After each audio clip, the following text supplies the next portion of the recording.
Ayan ulit mga kasanay, good afternoon. May ginawa tayo dito na plant box mga kasanay, indoor.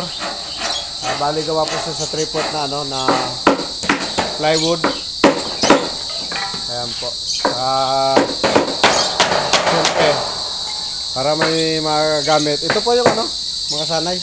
Ito po yung plant box. Ito po. Ngayon naman po mga kasanay, ito yung karugtong ng ito yung karugtong ng pinakita ko sa inyong cubicle. Ayan po yung mga cubicle natin. Ayan po.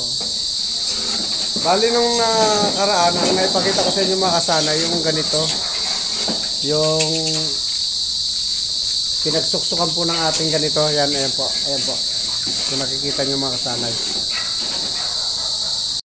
May nagawa na po pala sila mga kapares, mga kasanay. Ito ayan, ito po yung maiksing bahagi. Ayan po. May kanal na rin po siya. Ipit po natin dito sa kabilang bahagi niya. Ayan. Ayan. Ayan po yung kabilang, yung right side niya po. Kasi yung mahaba po niya, yung harapan niya po. Ayan.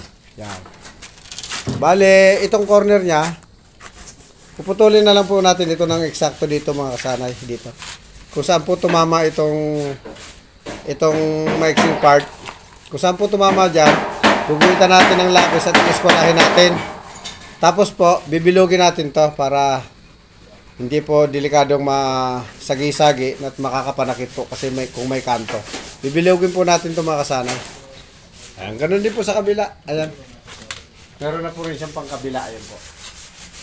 Ayan. Pag tinanggal po yung kulay brown na yan, ang liwanag na po ng niya. Paikot. Ayan po. Dinugtong ko rin lang po ito mga kasanay dun sa sa ating video tungkol dito sa sa ating paggawa ng cubicle po. Salamat po mga kasanay. Pansamantala po, paalam.